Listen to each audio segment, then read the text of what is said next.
얻어 터지면 좀 힘들어요. 버티면 된다는 거 알아도 얻어 터지는 순간은 아파요. 자기 회사 주식을 20억인가 30억어치 사는 거예요. 패스했는데 역시 주식을 언제 해야 돼? 그런 말이 전 틀렸다고 생각을 해요.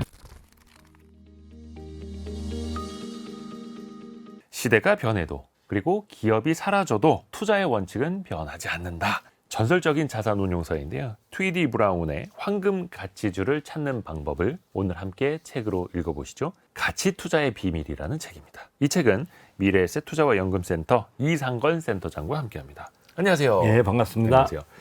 이게 상당히 오래된 책인데요. 거의 20년 가까이 된 책. 그렇죠. 예. 그런데 이 책을 처음에 우리나라에 번역해서 출간하도록 할 때 예. 이상건 센터장님이 엄청나게 강추하셨다면서요. 아니 그게 이제 제가 기자 그만두고 한 20년 전에 1년 놀 때가 있었거든요. 네. 그래서 이제 부업으로 출판 기획을 했었어요. 오. 그때 이제 제가 그 인터넷에서 와일리 앤 선이라는 출판사가 있는데 그 사이먼 앤 슈스터랑 이제 그 와일리 앤 선이 그 투자 분야에서는 뭐 클래식도 제일 많이 가지고 있고 굉장히 유명한 타이틀들을 많이 가지고 있는데서 들어가서 이렇게 검색을 해보는데 와일리 앤 선에서 새로운 시리즈를 시작한 거예요. 그 문고판 책인데 리틀 북 작은 책 시리즈. 작은 책 예. 시리즈. 그래서 그게 딱 봤는데 이 책이 일본이었던 거예요. 그래서 그 당시에 이제 리틀북 시리즈를 잘 모를 때니까 판권 가격이 쌌을 때 아니에요. 그래서 제가 네. 출판사 사장님 보고 제 책을 썼을 때 네. 그때 기획자셨거든요. 사장님. 그래서 사자로 누나 이거 빨리 사오라고. 나도 이 회사 정확히 모르는데 이름은 내가 아니까 여기 굉장히 훌륭한 회사라고. 가치 투자 역사에서 전설적인 회사 중에 하나니까 사오면 내가 이거 기획을 하고 싶다고. 그래서 이제 제가 그때 이제 부업을 해서 그때 기획했던 개인적인 인연이 있고 최근에 나온 책은 이제 이 책을 다시 한번 개정을 했죠. 약간 뭐 디자인도 좀 바꾸고 그리고 제가 이 책을 소개시켜 드리려고 마음을 먹었던 이유 중에 하나는 제가 이 책을 최근에 이 방송 때문이 아니라 뭐 딴 것대로 궁금해서 책을 찾아서 읽다가 네.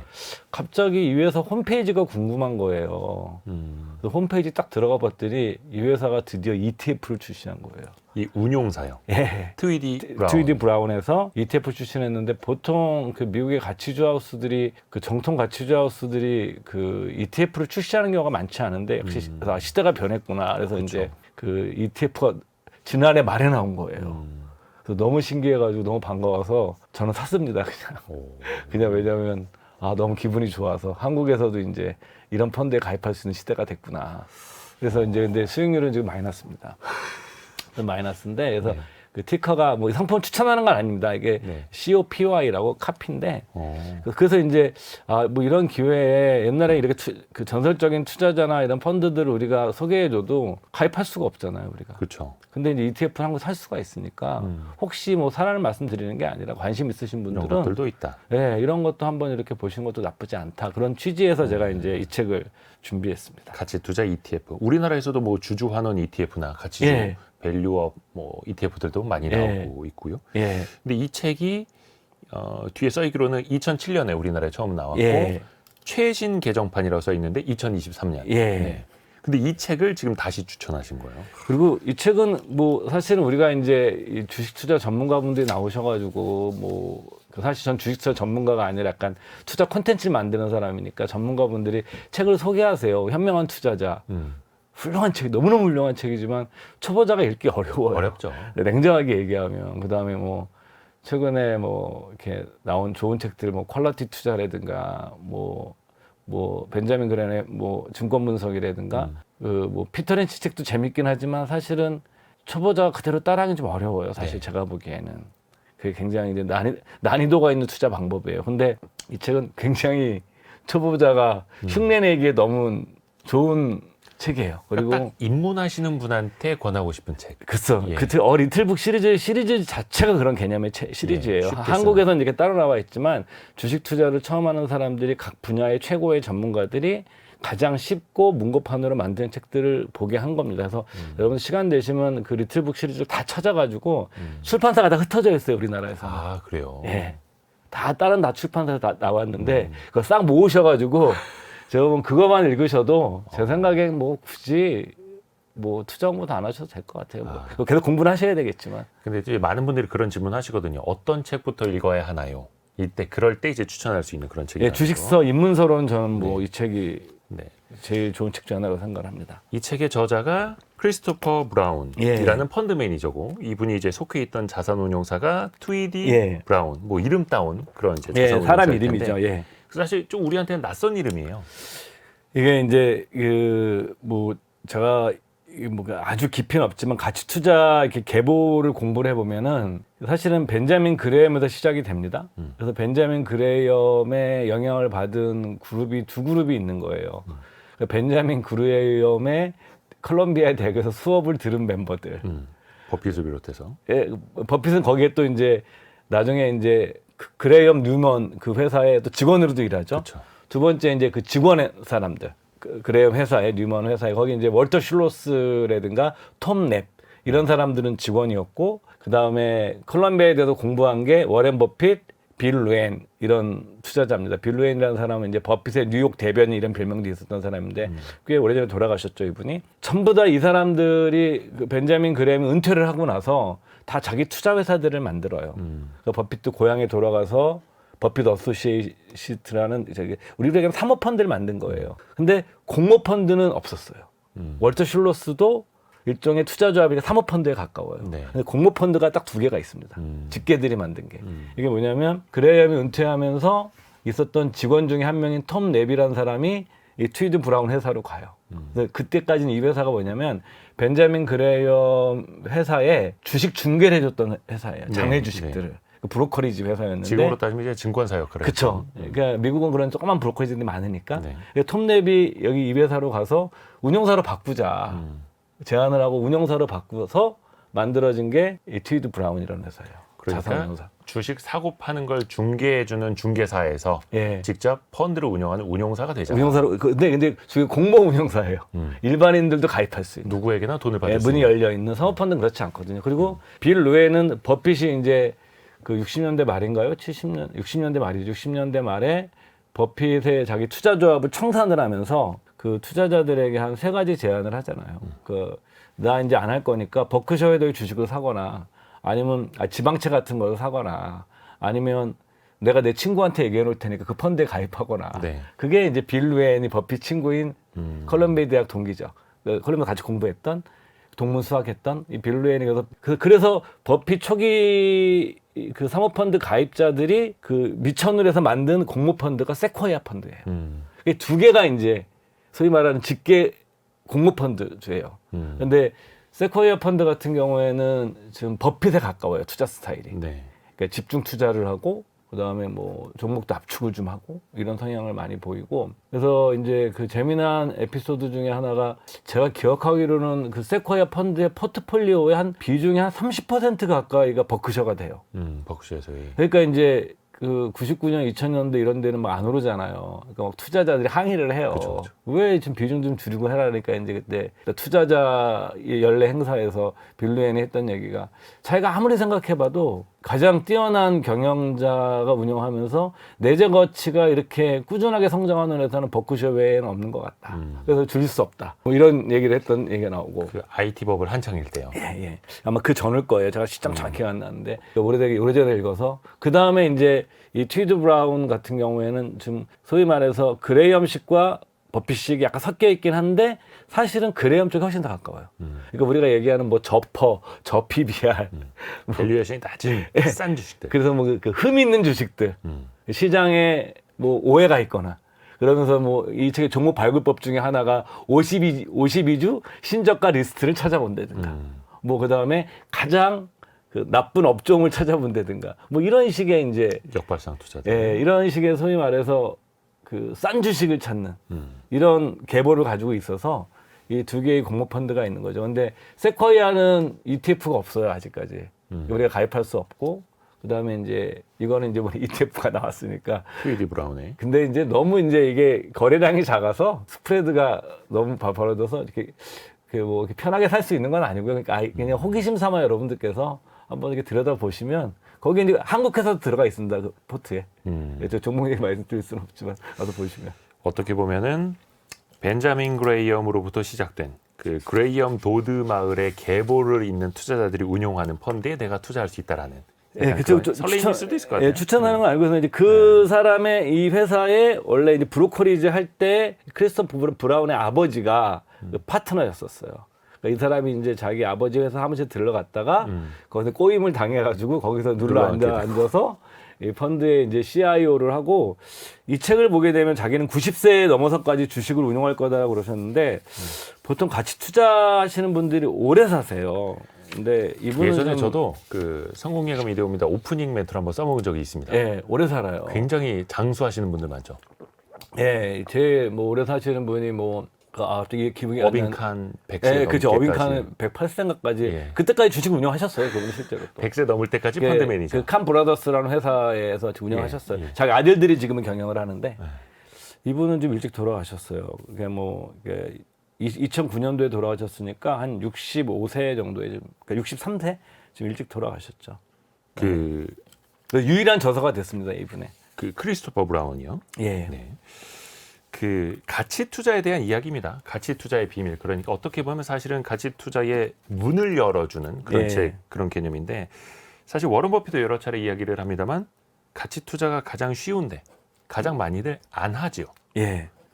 왜 항상 가치 투자는 주류가 되지 못할까요? 그러니까 이 책의 저자도 뭐 그런 얘기를 합니다. 뭐 전체 펀드 매니저든 투자든 전체 그 투자자의 그 가치 투자자들의 비중이 한 5에서 10% 미만일 것이다. 제가 전에 한번 그 VIP 자산운용 최진철 대표께서 나오셔가지고 네. 가치 투자는 옳다. 맞아요. 장메르 이베리아를 예. 이베리아 같은 경우는 1% 얘기할 거래 아마.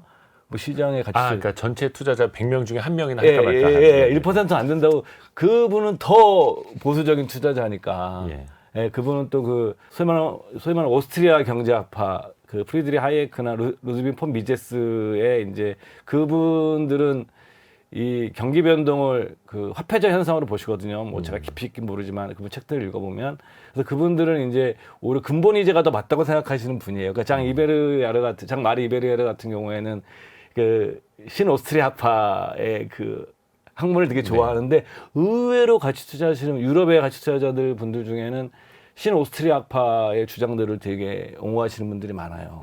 의외로. 그래서 이제 그러니까 그분은 금 투자를 하시죠.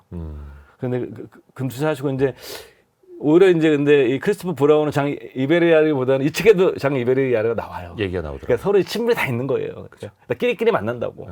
그래서 이제 보면 거기보다 비중이 더 높죠. 한 5에서 10%될 거다. 이 정도 얘기를 하시는데 그리고 이제 사실은 사람들이 이제 가치 투자가 많지 않은 이유는 뭐 여러 가지가 있지만 그 중에 가장 큰 이유는 인간의 본성과 맞지 않아요. 그러니까 뭐 사실 성장 투자도 마찬가지라고 생각하는데 성장 투자는 가치 투자를 분리든 간에 장기적으로 꾸준한 수익을 내시는 분들은 인간의 본성과 역행하는 그런 기질들을 가지고 있다고 보거든요. 그러니까 왜 그러냐면은 인간은 빨리 그냥 투자 결과를 확인하고 싶어해요. 그렇죠. 빨리. 그러니까 인간의 본성에 맞는 거는 복권이에요. 예? 복권이 제일 인간의 본성에 맞는 거예요. 한 방에 그리고 한 방에 빨리 부자가 되고 싶고 빨리 결과를 알고 싶고. 도파민이 뿜뿜 예. 나죠. 그 우리가 이제 그걸 원래 원시인들 시대는 그런 걸 잘했던 사람들이 우리 후예들이니까. 그러니까 바로 그런 점들이 가장 크고 두 번째는 이제 그러다 보니까 당연히 장기적 관점들을 갖기가 어렵죠. 여기서도 이제 이 책 뒷부분에 보게 되면 개인 투자자들을 위한 그 소위 말하는 재무 설계에 관한 조언을 해요, 이분이. 네.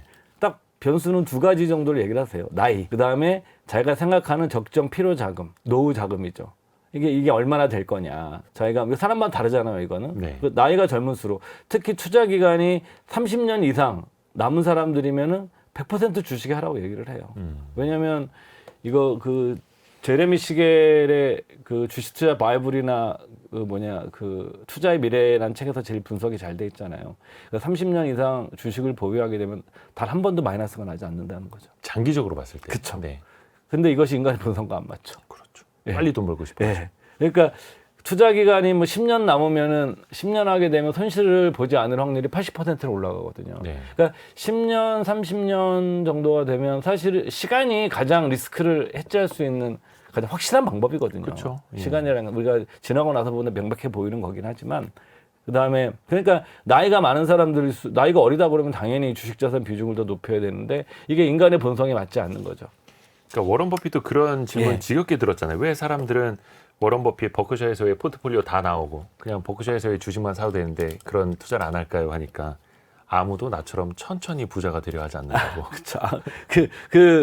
그 스승인 벤자민 그레이엄도 그 얘기를 하죠. 미국 월가에서는 빨리 부자가 될 것들을 당신들에게 약속하지만 그런 방법은 없다. 없다. 예, 지름길은 없다. 예. 그러면 이거 들으시면서 많은 분들이 그러면 가치 투자란 무엇인가 또 궁금해하실 것 예. 같아요. 이 책에서 맨 앞 쇼핑하듯이 투자하라고 썼더라고요. 예. 근데 약간 이것도 오해하실 수 있어서 정확한 예. 설명이 필요합니다. 그러니까 사실은 이 책에서 이 책의 핵심을 세 가지로 하면은 딱 세 단어예요. 세 단어요? 예. 내재 가치, 안전 마진, 그다음에 할인. 이 세 가지예요. 어떻게 보면 다 일맥상통하는 다 말이고. 그냥 가치에다 다 얘기하는 거예요, 이거는. 딱 이 세 가지입니다. 그러니까 쉽게 말하면 싸게 살아. 싸게 살합니다. 그래서 이제 이런 표현도 씁니다. 그러니까 또 이 책의 서문에서 그 로저 로엔스타인이라고 그 롱텀 캐피탈 매니지먼트 사태를 분석한 그 미국의 유명한 그 금융 저널리스트죠. 그다음 버피 평정도 썼던 인물인데 로저 로엔스타인이 추천사를 써요. 저 개인적으로 너무너무 좋아하는 그 저널리스트인데 거기서도 이제 그런 비유를 합니다. 그 크리스토퍼 브라운이 이용을 해서 쇠고기 등심을 사는 것처럼 사야 된다. 그 쇠고기 등심을 살 때 어떻게 삽니까? 등급 보고. 그치. 뭐 하나하나 따져보고. 좋은 등급을 그죠. 쌀 때 사면 되는 거고. 그렇죠. 그러니까 여기서 그다음에 그 두 번째 얘기하는 비유가 쇼핑하듯 살아. 그다음에 월터 슐로스가 이제 이 크리스토퍼 브라운 회사에 한 귀퉁이에 월터 슐로스가 그러니까 워렌 버핏이 빅 월터라고 불렀던 우리는 말하는 월터 형이죠. 슐로스 형. 뭐 이런 개념인데 약간 자기네 사무실 옆에 와 있는 투자 잘하는 형님. 그치. 이 책에도 나오는데 그냥 크리스토퍼 그 트위드 브라운 사무실 한 켠에 그냥 거기 조그만 책상 하나 놓고 운영하셨어요. 문 앞에다가. 월터 슐로스도 굉장히 노년까지 투자를 하셨고. 아유, 뭐 여기서 이 책에도 월터 슐로스가 몇 번 자주 나옵니다. 나오고요. 원체 같이 사람들이 근무를 했으니까. 그 전설들이. 근데 월터 슐로스는 그런 표현을 쓰죠. 나는 식료품 주인이라고 생각을 한다. 식료품 가게 주인이다. 아, 그러니까 이제 비슷한 맥락들이에요. 쇠고기 등심을 싸게 산다 개념이나 내가 그 내재 가치 분석을 해서 안전마진 있는 좋은 회사를 쇼핑하듯 산다라는 개념이나 아니면 그 월터 슐로스처럼 식료품 주인처럼 물건 쌀 때 내가 다 사가 쟁여놨다가 가격이 비쌀 때 내가 물건 주식을 파는 거죠. 물건 파는 것처럼 운영을 한다. 그러니까 이 사람들이 갖고 있는 기본적으로 이런 거죠. 이게 왜 저는 중요하다고 보냐면은 이 책에 나온 얘기는 아니지만 금융 상품이라는 것이 갖고 있는 독특한 효용이 있어요. 우리가 텔레비전이나 자동차 같은 거는 내가 물건을 사자마자 이 물건의 효용을 즉각적으로 알 수 있어요. 그렇죠. 우리가 펀드에 가입했다, 주식을 샀다. 이것이 좋은 결과를 내는지는 즉각적인 효용을 알 수가 없어요. 없죠. 그러니까 인간의 본성에는 즉각적인 효용을 찾는 게 맞아요. 맞죠. 근데 이상하게 이 투자는 효용이 후행적이라는 겁니다. 그래서 사람들은 당장 내일 오를 주식을 찾고. 예. 그렇죠. 그래서 우리가 이제 이 책에서 뭐 내재 가치 분석하는 방법에 대해서 나오고, 그다음에 당연히 내재 가치 분석 안전 마진을 해야 되고, 이거 할인할 때 사는 방법. 이 책에서 쫙 다 얘기를 하고 있는. 그러다 보니까 사람들은 가장 빠른 성장을 보일, 가장 빠르게 주가가 오를 것들을 찾다 보니까 또 이제 한쪽으로 막 휩쓸리기도 하는데, 근데 이 책에서도 성장 스토리나 당장 막 급등하는 주가 이거를 또 경계하라고 목소리를 내지 않습니까? 그렇죠. 이 책이 나온 시점이 이제 그 시점인 거예요. 이제 IT 버블 끝나고 바로 나서니까 이게 이제 그 당시에 소위 말해서 뭐 99년, 2000년도에 어마어마하게 올랐잖아요. 네. 그리고 나서 마이크로소프트사가 주가가 빠져서 회복되는데 한 10년? 오래 걸렸죠. 10년 오래 걸렸었죠. 약간 이제 지금에 와서 보면은 뭐 틀린 말이 될 수 있을 텐데 예. 책에서는 약간 마이크로소프트 주가를 그때 따라 산 사람들에 대한 좀 비판도 있고. 근데 이제 가치 투자자들이 마이크로소프트를 사요. 어느 시점에. 어느 시점에. 근데 예. 그게 이게 뭐냐면 전부 다 마이크로소프트 전부 다 쓰레기 취급할 때. 나중에. 그렇죠. 근데 다시 들여다보는 거죠. 시장에서 쓰레기 취급받는데 계속 이 회사는 이익이 늘고 있는 거예요. 이게 사실은 가치 투자자들이 너무너무 좋아하는 주식이 돼버린 거죠, 나중에. 또 이제 상황이 그러니까 달라졌어요. 지금은 아닌 거죠, 또. 지금은 이제 또 많이 올랐으니까. 그러니까 전형적으로 보여주는 거예요. 마이크로소프트사가 막 99년 막 날아갈 때 그 재미난 일화 중에 하나가 뭐 이 책에 나온 건 아니지만 그 버핏이 빌 게이츠랑 친하니까 물어봤대잖아요. 당신이 네가 보기에 네 IT 전문가니까 창업적 IT 기업 중에서 어떤 회사가 제일 좋아 보이냐 그 당시에 네. 90년대 말에 그랬더니 우리 회사랑 인텔이 좋아 보인다. 근데 이제 버핏이 그 말 듣고 좀 개인 돈으로 좀 사보죠. 안 샀던 게 아니고 그래서 사서 이렇게 보니까 자기랑 안 맞는 거야. 잘 모르겠고. 예. 그리고 다 팔아버리죠. 네. 또 재미난 일화 중에 하나가 그린웰 대학이라고 버핏이 유일하게 제가 한번 소개해드린 적이 있었던 것 같은데 그 미국에 있는 그린웰 대학이라고 반도체 아버지 중에 한 명 로버트 노이스가 이 대학 출신입니다. 이 회사의 이 대학이 미국에서 가장 돈이 많은 대학이에요. 1인당 학생당. 그 이 회사에 이제 버핏이 그 기금 자문위원을 해요. 이 회사 출신인 로버트 노이스가 인텔에 초기 투자를 했는데 버핏은 그거에 공감하지 않아요. 그렇죠. 버핏이 뭐 빌 게이츠랑도 엄청 친하게 지내는데 마이크로소프트를 안 사는 것처럼. 그런 성향인 거예요. 이게 뭐냐면 이게 왜 그래라고 할 수도 있지만 독립적인 사고. 그러니까 자기만의 판단, 자기한테 맞는 주식 이런 것들을 보여주는 전형적인 사례고 그래서 어떤 주식이 때로는 성장주가 되기도 하고 어느 시점에서 가치주가 되기도 합니다. 그렇죠. 우리는 무조건 이거 이분법적으로 생각하는데 마이크로소프트사 같은 경우가 이후에는 그 가치주가 된 시기가 있었거든요. 그렇죠. 그 아마존도 그 퍼가 13배 10대 초반에 거래된 적이 있었어요. 저희는 그때 잘 몰라서 못 샀지만 그때 되면 그거를 가치주를 볼 수가 있는 거죠. 그렇죠. 예. 그건 또 이제 상황에 따라서. 이들의 기준으로 본다 그러면. 여기서 또 궁금한 게 그러면 앞에서도 내재 가치, 안전 마진, 또 할인하는 상황 이런 말씀을 해주셨는데 이게 할인 판매 중인지 아닌지를 알 수 있는 방법? 좀 간단하게 이야기해 주세요. 왜냐면 이거는 조금 이제 더 깊이 들어가야 하는 사실은 깊이 들어가야 돼요. 한번 여러분들 읽어보셨으면 좋겠고 저는 네. 어떤 마인드나 어떤 걸 바라보는 관점 같은 거 제가 소개해드리려고 그러는데 거창하지 않아요. 여러분들이 다 알고 있는 거예요.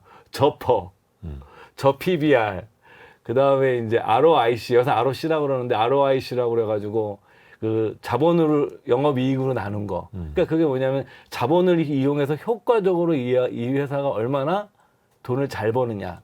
투입된 자본으로 돈을 얼마나 잘 버느냐. 그 투하 자본 수익률이라고 그러나요, 그거를? 네. 뭐 이런 것들 다 찾는 거예요. 그 다음에 그러면 아이디어 중에 어떤 거냐면 자사주를 사는 기업. 그 다음에 행동주의 펀드가 들어가서 기업 가치가 변하는 기업. 그 다음에 또 하나는 다른 가치주 펀드들이 사놓은 종목 리스트를 훑어보는 거예요. 네.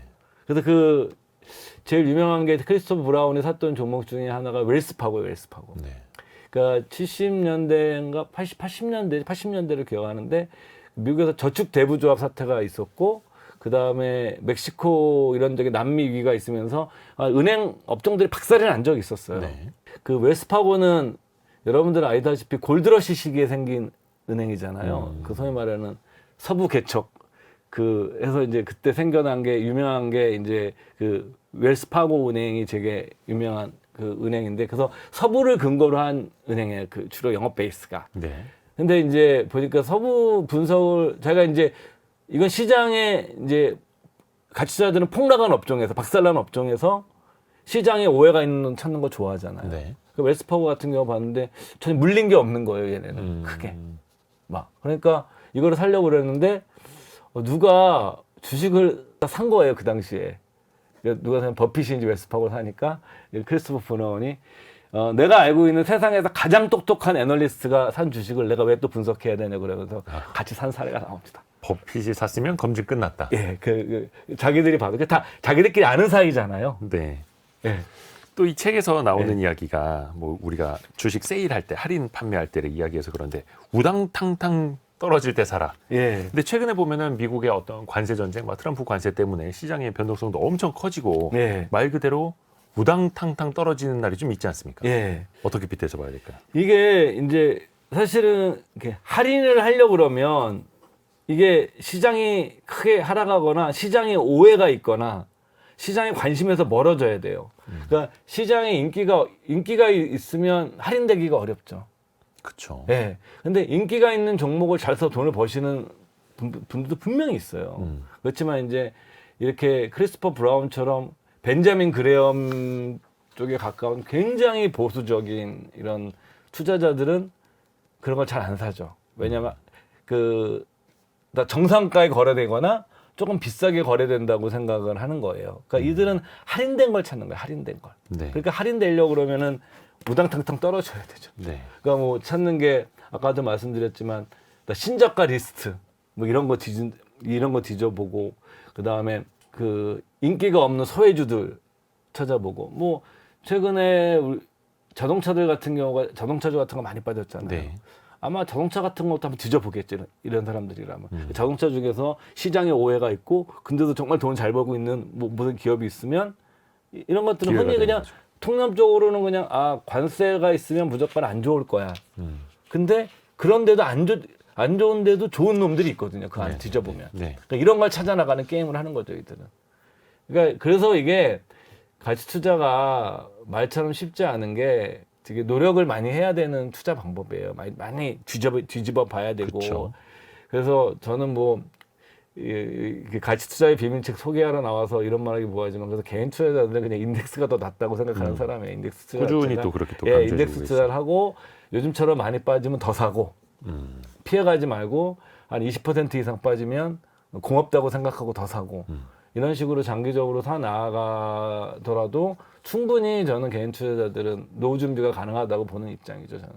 적립식 투자로 또 꾸준하게 그건 이제 사실 좀 코스피 코스닥은 좀 그렇습니다만 미국 S&P 500이라든지 장기적으로 봤을 땐 또 그것을 우리가 확인할 수 있었고요. 버핏도 추천하는 예. 방법이고요. 그 기업 분석으로 들어가자 보면 조금 어려울 수는 있거든요. 예. 근데 몇 가지 이제 신호는 있다고 알려주죠. 예. 특히 뭐 기업의 내부자가 살 때라든지요. 그쵸.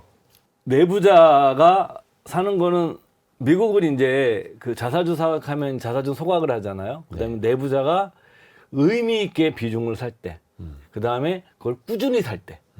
한두 번 이벤트 한 형식이 번 그냥 아니라 딱 사고 그냥 많은 게 아니라 꾸준히 사고 지속적으로 사고 이런 것들은 좀 관심 있게 봐야 된다. 그거는 강력한 매수의 신호 중에 하나다. 왜냐하면은 아무리 투자자들이 그 기업에 대해서 분석을 하더라도 경영자, 내부자만큼 많이 알 수는 없다.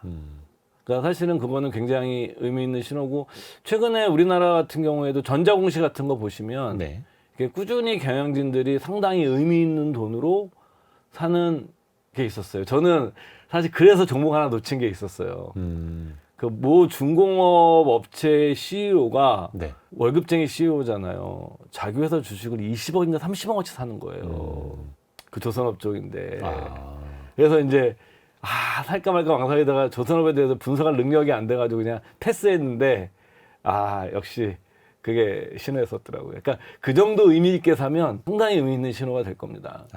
그러니까 그래서 그 내부자 매수 그다음에 최근에 이제 우리나라도 이제 행동주의 바람이 굉장히 세졌습니다. 특히 이제 최근에 또 막 상법 개정 요구도 좀 많이 하고 그쵸. 이러고 있는데 또 그쪽에 되게 우리 이대호 사회자분께서는 앞장서서 열심히 일을 하고 계시잖아요. 예. 그러니까 여기서도 이제 행동주의 펀드들이 그러니까 저평가된 종목 단 전제입니다. 저평가된 종목에 행동주의가 펀드가 들어오는 것도 강력한 매수 신호 중에 하나다라고 보는 거예요. 근데 단 내재 가치가 저평가되어 있어야 된다. 그러니까 이런 것들도 우리가 접근할 수 있는 방법이고 우리나라의 비교하면 자사주 산 것만 블로그에다 모아서 정리해 주시는 분이 계세요.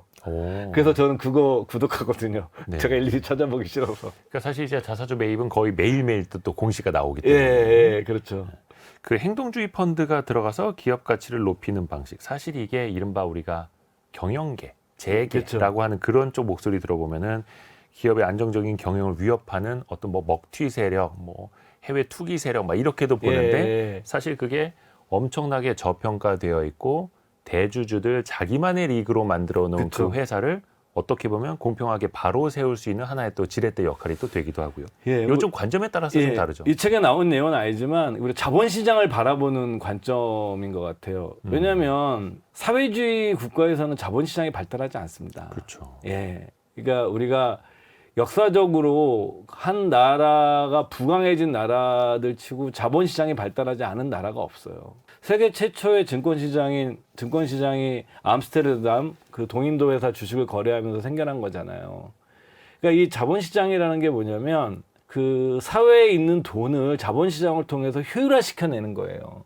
그러니까 효율화시켜내지 않는 쪽에 돈이 안 가게 해야 되는 거예요. 그렇게 해야 그 전체적으로 효율화되는 그런 시스템을 가지고 있는 거고 그래서 또 돈이 필요한 사람한테 공급도 해줘야 되고 근데 그게 어느 뭐 다른 목적에 의해서 자본의 효율성이 떨어지게 되면 국가 경쟁력도 떨어지는 거예요.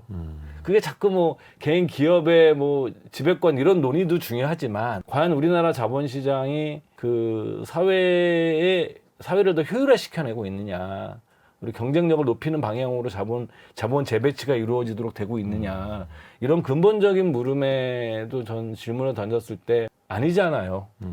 아시다시피. 그러니까 단순하게 이제 우리 행동주의 펀드가 좋다 나쁘다를 떠나서 우리가 이제 행동주의도 시장의 그냥 일부예요. 행동주의 펀드가 주류는 아니잖아요. 그렇죠, 그렇죠. 예, 일부고 그것도 시장을 효율화시키는 하나의 촉매적인 요소지 행동주의 펀드가 모든 거를 결정하는 건 아니죠. 그러면 행동주의 펀드가 없었을 때는 경영이 잘 됐나요? 그렇죠. 그러니까 사실 가치 투자자들이 저평가된 주식을 사서 예. 제대로 된 평가를 받을 때까지 기다리는데 예. 과연 그 촉매제가 무엇이 될 것이냐? 그냥 그 우물만 파놓고 물이 나올 때까지 그냥 기다릴 게 아니라 예. 뭔가 움직임이 있어야 해서 그래서 또 행동주의 펀드들의 또 역할도 많은 사람들이 또 기대를 예, 하는 여기서도 것이기도 이제 하고요. 행동주의 펀드 그 아이디어도 다루고 있고요. 그렇죠. 그래서 저도 이제 요즘은 행동주의 펀드들이 산 종목들 같은 것들 한번 검색해보고 그래요. 그 어떤 걸 샀나, 왜 샀나. 근데 최근에는 보니까 중소형주들도 많이 사더라고요. 우리나라에서 좀 인식이 많이 바뀌고 있죠. 예. 그러면 이제 기업의 체질이 조금 더 나아지는 그 신호를 우리가 또 발견을 해야 되지 않습니까? 예. 물론 뭐 제품을 잘 개발을 했다, 시장 점유율이 올라간다 여러 가지가 있겠습니다만 가장 어떤 걸 또 많이 주목을 이 하세요? 책에서 이제 16가지 얘기하는데 그러니까 굉장히 엄격한 거예요, 이들의 기준이. 예를 들어서 뭐 어떤 신제품이 나오거나 뭐 지역을 확장하거나 상품 확장하거나 지역 확장하거나 이렇게 되면 이제 그 기업의 가치는 올라가는 거잖아요. 네. 그러니까 그런 것도 중요하게 보고 있고 부채 비율을 낮춰야 되고 부채 비율 높은 기업들은 이제 소위 말해서 경기가 나빠지면 역 레버리지 효과가 나면서 기업이 어려워지잖아요. 그렇죠. 이자 비용만 커져가고. 네, 그렇죠. 이런 경기도 있고 그래서 전부 다 나와요. 뭐 예를 들어서 이 책에서 그다음에 회사의 비용 구조는 매출 원가는 어떤지, 그다음에 뭐 적자 사업 부분을 떼어내는 경우에도 회사가 좋아지잖아요. 뭐 이런 것도 보고 그다음에 그 이익을 어떻게 자본 재배치를 해내는지. 그러니까 사실은 다 들여다 본다고 얘기를 해요, 이 책에서. 근데 개인 투자자분들이 이렇게 다 보면서 할 수는 있을까요? 그래서 저는 여러분들께서 여기 16가지 지표 중에 자신이 이해할 수 있는 몇 가지 지표만 활용해도 저는 뭐 충분할 것 같아요. 저는. 그렇죠. 뭐 체크리스트 16개를 예. 다 완수해야만 하는 건 아니고 예. 이 중에서 또 중요한 것 몇 가지 이렇게 또 추려서 예, 보실 예. 수가 있는 거고요. 근데 이 책에서 좀 특이했던 게 해외 투자에도 눈을 돌리라고 예, 하더라고요. 예. 근데 이들 입장에서는 이제 미국이 본국이고 네. 해외라면은 어떤 걸 뜻하는 걸까요? 그러니까 이제 이 해외 투자에서 아마 우리가 참고 삼아야 될 것 자체가 두 가지예요. 근데 이거는 만약에 이 크리스토퍼 브라운이 지금까지 살아계셨으면 또 어땠을까 생각도 좀 드는데 그 예를 들어서 이제 하나는 환율 문제입니다. 네. 환해질 해야 되냐 말아야 되냐. 당연히 안 한다고 주장을 안 하죠. 그러니까 이 책의 저자는 가치 투자의 비밀 저자는 예. 환율을 굳이 해지할 필요 없다. 예. 예. 그리고 저도 뭐 사실은 개인적으로 뭐 연금에서 뭐 ETF나 펀드 같은 거 하는데 개념 환해질 하나도 안 하거든요. 환해질을 하면은 그게 무슨 분산 투자 효과가 있을까? 그러니까 환해지라고 하는 거는 외환 변동이 내 자산에 영향을 미치지 않도록 고정을 시켜놓는다라는 건데 예. 외화를 내가 번 게 있으면 그만큼 시장에서 예. 뭐 외화를 매도한다라든지 예. 이런 방식으로요. 그렇죠. 그래서 환해질은 일부는 뭐 필요 없다라는 주의고 두 번째가 이제 그 해외 투자에서 뭐냐면 이머징 마켓 같은 데는 이제 별로 안 좋아하세요. 신흥국 투자를 좀 꺼려 하더라고요. 예, 그래서 이제 뭐 예를 들면은 유럽이나 뭐 이렇게 회계가 투명하고 거의 선진국 기업들을 좀 선호하고 그 중국 기업도 지금은 모르겠어요. 이분이 살아 계신다 그러면 저는 또 어떻게 얘기할지 모르겠지만 중국 기업도 중국 기업보다 홍콩 시장에 상장되어 있는 중국계 기업이 아닌 민간 이런 것은 좋다고 얘기를 하는 거죠. 왜냐하면 선진국 기업들은 회계가 좀 투명하고 그 다음에 특히 이머징 마켓에 가게 되면 기업의 가치와 무관하게 정치적 리스크에 의해서 그 시장이 다 박살나고 기업 가치가 손상이 되기 때문에 이 책의 저자는 그거를 좀 반대를 하죠. 그리고 세 번째로는 이 사람이 이제 해외 투자를 하는 건 당연히 이제 투자 기회의 확장이죠. 투자 기회의 확장이기 때문에. 근데 아마 이 책이 나왔을 때는 모르겠어요. 제가 그때 ETF도 좀 없었고, 그 다음에 아마 ETF는 안 하셨겠죠. 이분들은 원래 다 개별 종목 그쵸. 하시는 투자하시는 분들이니까. 분들이니까. 근데 중국 같은 경우는 어떻게 보실지 잘 모르겠어요. 저는. 그러니까 어떻게 보면 회계 투명성, 지리적인 문제 혹은 정치적인 리스크 종합적으로 고려를 했을 때 예. 트위디 브라운, 그러니까 이제 정확히는 크리스토퍼 브라운 입장에서는 조금 그냥 선진국에만 투자해도 되겠다라는 게 그쵸. 거의 2000년대 초반까지의 생각이었던 그렇죠. 뭐 것 같아요. 유럽, 일본, 뭐 캐나다, 뉴질랜드, 호주, 뭐 싱가포르, 홍콩에서도 그 중국 정부가 관여하지 않는 기업 이런 기업들은 이제 그 좋다고 보시는 거죠. 이 책을 쓸 때만 해도 우리나라에도 여기는 이제 없었고 우리나라도 없는 거고요. 아, 이 책이 우리나라 들어가요. 어느 쪽에? 이 책에서 옛날에 버핏이 한국 주식을 산 적 있었잖아요. 비상장 회사들. 아니죠. 상장 기업을 대한제분이나 신영증권을 산 적이 있었습니다. 버핏이 개인 돈으로. 네네네. 아 개인 돈으로. 예, 그래서 대한제분하고 그 신영증권 샀었는데 이 책에서 대한제분 산 얘기가 나와요. 아 그래요? 네, 대한제분 샀었어요. 그래서 대한제분이 그 갖고 있는 현금에 비해서 너무 저평가돼 있어서 그 대한제분 산 얘기가 여기 나옵니다. 이 책에. 그리고 그러니까 버핏도 같이 이렇게 얘기해서 산 것 같아요. 이어지는 이야기. 우리가 뭐 알 수는 없지만 그때 버핏도 제가 알기로는 대한제분이랑 그 신영증권을 확실히 샀었거든요. 예. 근데 이 이야기를 우리가 굉장히 좀 특이하고 이벤트적으로 하는 이야기가 예. 수십 년에 약간 한두 번 예. 이런 느낌이다 보니까 왜냐면 이제 꾸준히 우리나라에 투자하는 것도 아니고 그건 우리나라 아니죠. 기업을 꾸준히 발굴하려고 노력하는 것도 아니고 가끔 어느 회사의 자회사 예. 대구에 있는 어디 비상장 회사 예. 투자했다 한번 버핏이 한 10몇 년 전에 방문했을 때 대구텍. 그때 회색 추리닝 입고 오셨을 때 예. 그 그게 이벤트가 될 정도로 대구텍은 비상장 기업이었고 그 개인 돈으로 그 한국의 상장 기업들을 샀었어요. 그 샀었고 이 책에도 대한제분 얘기가 나옵니다. 근데 이제 그런 해외 가치 투자자들이 우리나라 주식을 또 활발하게 매수한다라는 것도 좀 우리가 이제 듣고 보고 싶은 소식이죠. 찰리 먼거 그때 포스코도 샀었잖아요. 막 칭찬하시면서 아마 물린 거로 알고 있어요. 제가. 그렇습니다. 예. 그러니까 다 보는 건 아니에요. 뭐 일류 투자자라고 그래서. 뭐. 근데 이제 그게 한국이 제 기억이 맞다면 아마 좀 물리셨을 거예요. 그때. 우리 시장도 좀 나아져야죠. 예. 또 가치 투자자들에게 정말 필요한 게 건강한 멘탈, 예. 건강한 정신이더라고요. 왜냐하면 오랜 시간 또 기다려야 할 필요성도 있잖아요. 예. 멘탈 관리는 또 어떻게 하는지도 좀 이야기를 해주세요. 그러니까 여기서 저는 그 제일 그 강조하고 싶은 게 뭐냐면 그 이 사람이 이제 시장을 맞출 수 없다라는 것 자체를 받아들이는 게 굉장히 중요한 것 같아요. 타이밍은 알 수 없다. 예, 그래서 이 책에서 지금 마켓 타이밍에 대한 얘기가 많이 하는데 이 피터 린치 사례예요. 그래서 사실은 피터 린치 펀드에 가입한 사례가 사실 이 책에 나와서 제가 그거를 여러 군데 글을 썼었어요. 이걸 인용해가지고 그랬는데 그게 많이 돌아다니더라고요 인터넷에. 피터 린치가 이제 70년대 말부터 펀드 운용을 하지 않습니까? 그러니까 82년도부터 미국 증시가 본격적으로 오르기 시작하잖아요. 네. 소위 말하는 70년대 스태그플레이션의 기간에 장기 침체가 끝나고 80년대 초부터 대세 상승장이 옵니다. 그러니까 피터 린치가 이제 곧 터닝 포인트 될 때부터 운용을 한 거거든요. 그리고 이 사람이 운용하는 기간 동안에 단 한 해도 마이너스를 기록하지 않았었어요. 그 기간에 87년도 블랙 먼데이가 있었거든요. 그 하루에 50% 60%가 빠졌잖아요. 그 블랙 먼데이가 있었고 그때도 플러스로 마감을 했어요. 그리고 피터 린치가 활동했던 시기는 그 미국 증시가 바닥에서 터닝해서 대대 상승장으로 가는 시기였어. 그러니까 시장 타이밍도 거의 완벽했고 피터 린치 펀드에 가입한다라는 것은 그 다음에 단 한 해도 깨먹지 않았고 그 다음에 역사상 가장 위대한 펀드 매니저인데 나중에 이제 피터 린치에 가입한 펀드들의 계좌들을 조사를 해봤더니 절반 이상이 마이너스였던 거예요. 그 마젤란 펀드. 네, 마젤란 펀드죠. 그 말이 안 되는 거거든요. 펀드 수익률 어마어마한데 고객들은 절반이 손실. 27배가 났으니까 예. 이게 말이 안 되는 거거든요. 왜 그랬을까? 당연한 거예요. 들락날락. 수익률 좋을 때 들어가고 나쁠 때 빠지고. 그러니까 이게 소위 말하는 타이밍에 의한 투자를 했기 때문에 안 됐다. 이 책에서 그 내용을 인용하면서 이 타이밍을 따라가는 전략은 결코 효과적이지 않다.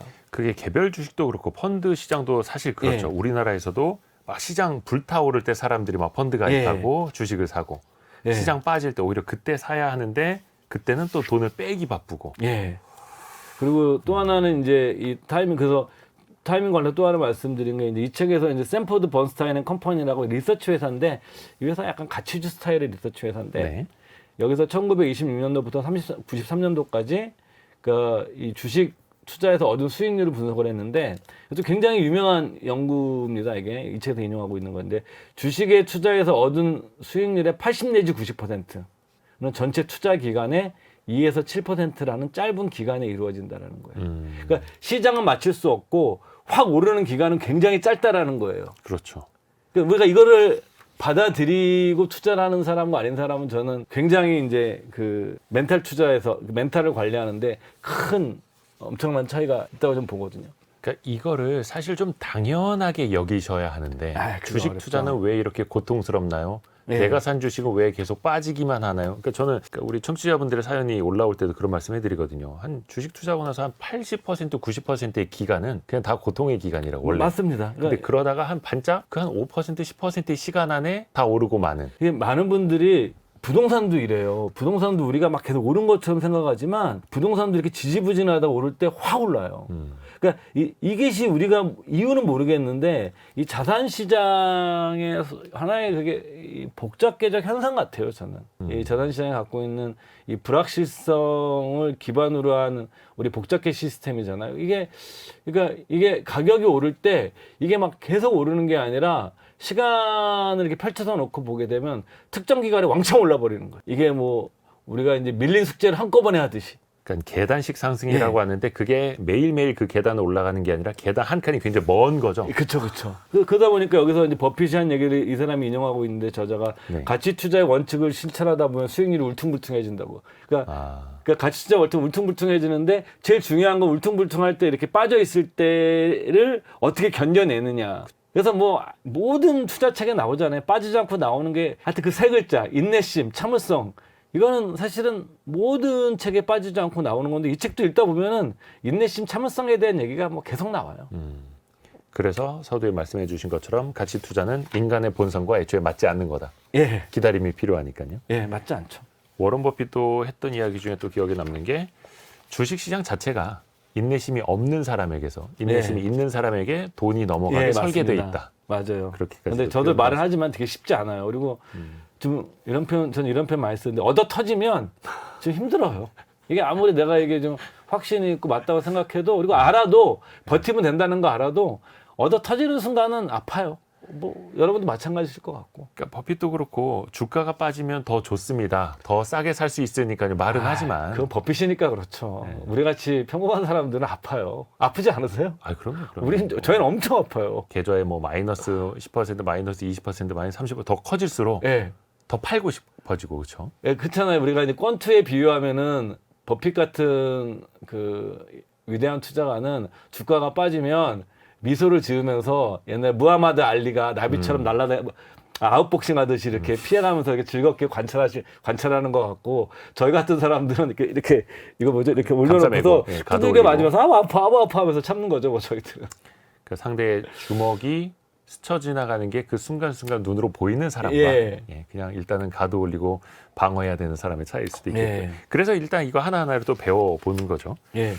그리고 잠깐 여기서 저는 하나 여러분들한테 설명드리고 싶은 것 중에 하나는 뭐 제가 투자 연구센터 은퇴 쪽 일을 하다 보니까 많은 분들이 이제 그 포트폴리오 설계를 하시고 재무 설계하고 뭐 노후 계획 포트폴리오 짜시면서 제일 흔히 실수하시는 게 이제 뭐 주식 몇 퍼센트, 채권 몇 퍼센트 이런 거 잘 따시는데 더 중요한 건 뭐냐면 내가 주식의 뭐 비율은 정해져 사람마다 다르겠지만 이게 투자를 하다 보게 되면 이게 뭐 확 빠지는 시기가 오잖아요. 그래서 이제 울퉁불퉁해지는데 울퉁불퉁해지는 시기에 그 계곡이 깊어지는 시기가 오지 않습니까? 이거를 이겨내는 가장 강력한 방법은 사실 멘탈도 멘탈이지만 현금이에요, 현금. 그래서 이제 저자는 3년간의 생활비는 단기 채권이라고 그러죠. 우리로 얘기하면 예금이 됐든 CMA가 됐든 뭐 단기 채권이 됐든 뭐 상관없는데 어차피 현금성 자산인 거죠. 3년 정도의 생활할 자금 정도는 갖고 있어야 된다. 그러니까 이게 포트폴리오 보험도 되고 이거를 또 이 책에서는 쓰진 않은 표현이지만 재무설계 이론에서는 다 쿠션이라는 표현을 쓰거든요. 그러니까 쿠션머니죠. 네. 그러면 내가 충격이 오더라도 내가 3년치 생활비가 있으면 기다릴 수가 있는데 저자가 얘기하는 거죠. 대략 3년 정도가 되면 회복되는 경우가 많다. 경기 침체여도. 근데 그거를 우리가 멘탈로만 참으면서 견뎌라. 제가 보기엔 쉽지 않아요. 그쵸. 근데 내가 난 뭐 3년 정도 생활비 가지고 있고 뭐 이러면은 내가 좀 이거 어차피 쓰면서 견뎌보지. 이게 되거든요. 그러니까 멘탈도 있어야 되지만 제 생각에는 그에 맞는 현금도 있어야 돼요. 이 책의 저자처럼. 근데 그렇죠. 많은 분들이 투자의 중요성을 강조를 하시면서 종목 선택이나 기업 분석이나 시장 전망이나 뭐 이런 것들은 엄청나게 스터디를 하시면서 내가 3년치, 2년치 생활비를 준비해야 된다라는 이런 기본적인 거는 안 하시는 분들이 제가 만나봤던 분들의 90%. 그러니까 사실 인간은 어쩔 수 없이 그 환경과 상황에 지배를 받는 동물이지 않습니까? 예. 그래서 이 주가 폭락이 혹여나 반가울 수 있는 사람은 이제 현금이 많은 사람일 수밖에 없는 거고요. 예. 그래서 최근에 보면 버크셔 해서웨이가 이 상황에서도 사상 최고가 행진을 하고 있지 않습니까? 근데, 현금이 많아서. 근데 저는 막 그렇게 얘기하는데 전 약간 이견이 있는 게 예.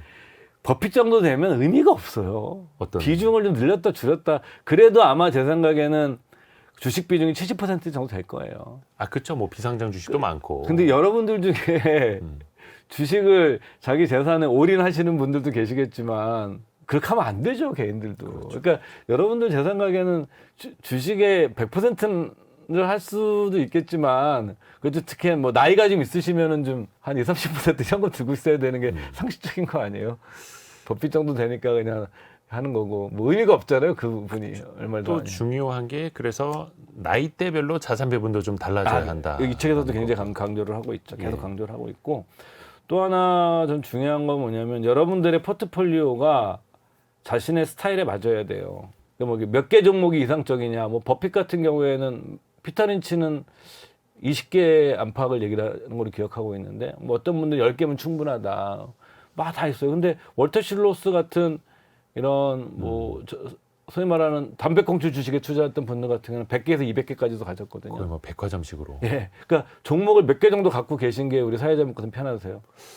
저는 이제 그 찰리 먼거나 워런 버핏이 얘기했던 것처럼 모르면 분산하고 네. 알면 집중하라. 예. 예. 그러니까 저는 종목 수가 되게 많아요. 그게 훨씬 편해요. 어. 그러니까 이 책에서도 얘기하는 건데 여기 뭐 어떤 종목의 개수가 자기마다 있었지 그 전문가마다 다르겠지만 저는 이제 월터 실로스 이 책에도 많이 나오니까 월터 실로스 방식이 맞는 것 같아요.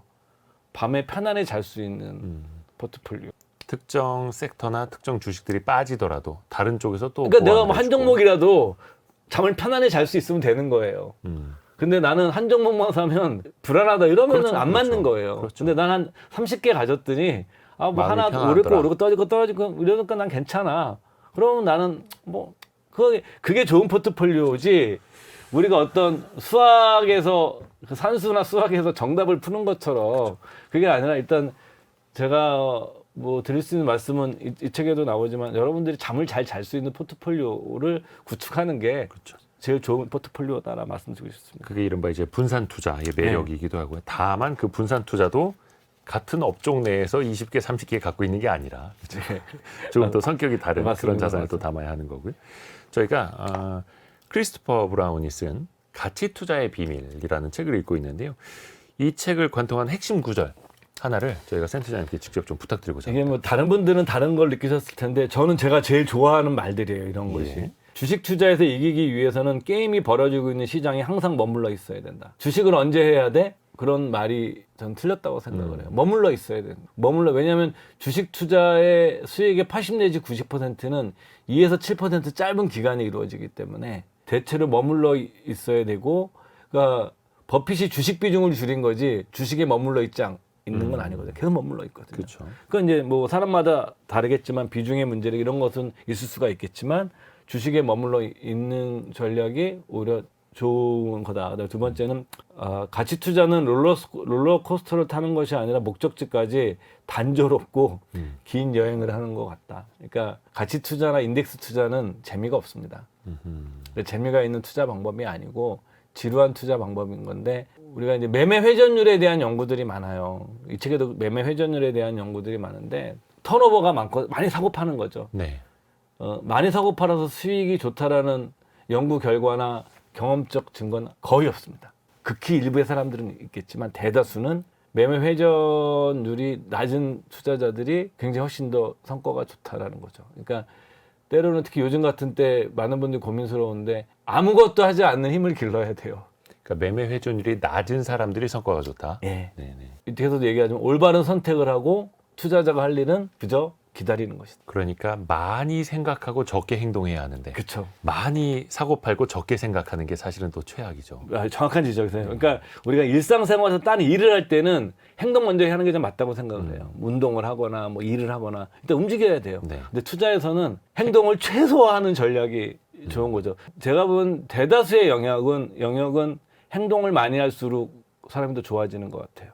투자 빼고. 예, 뭐 인간관계도 그렇고 뭐 그다음에 뭐 운동도 그렇고 뭐 일도 그렇고 트라이를 많이 해보는 게 시도를. 근데 투자에서는 행동의 양을 운동량을 줄이는 게 훨씬 더 좋은 전략이다. 그 운동량을 줄이려게 되면 단조롭고 심심한 여행을 참아내야죠. 그러니까 투자는 어떻게 보면 이제 긴 여행과도 같은데 그 여행을 롤러코스터를 타고 갈 필요는 없다. 그렇죠. 서울에서 부산까지 만약에 택시를 타고 간다면 예, 굳이 총알 택시를 타고 그렇게 불안하게 갈 필요는 없다. 예, 맞습니다. 목적지까지 안전하게 갈 수 있는 그런 긴 여행. 그게 또 이제 가치 투자라는 이름으로 저희가 또 표현을 예. 좀 같이 해봤고요. 오늘은 요거 하나 더 여쭤봐야겠네요. 예. 참. 이 책 예. 처음에 좀 어떻게 보면 가치 투자의 입문서일 수도 있다라고 말씀을 드렸는데 어떤 분들이 특히 이 책을 좀 읽었으면 좋겠나요? 제가 이 책을 직접 처음에 기획했던 사람 입장에서 네. 저는 이 책은 정말 그 가치 투자든 아니든 주식 초보자들. 그러니까 기본적으로 내가 PER이나 PBR, 뭐 ROE 이런 기본 개념은 아시고 용어는 아시고 주식을 내가 이제 공부해봐야 되겠다 본격적으로. 그러신 분들한테는 뭐 제가 기획해서 이런 말하면은 약간 오버일 수도 있겠지만 국내에 나와 있는 책 중에 저는 최고의 책 중에 하나라고 생각합니다. 입문서로는.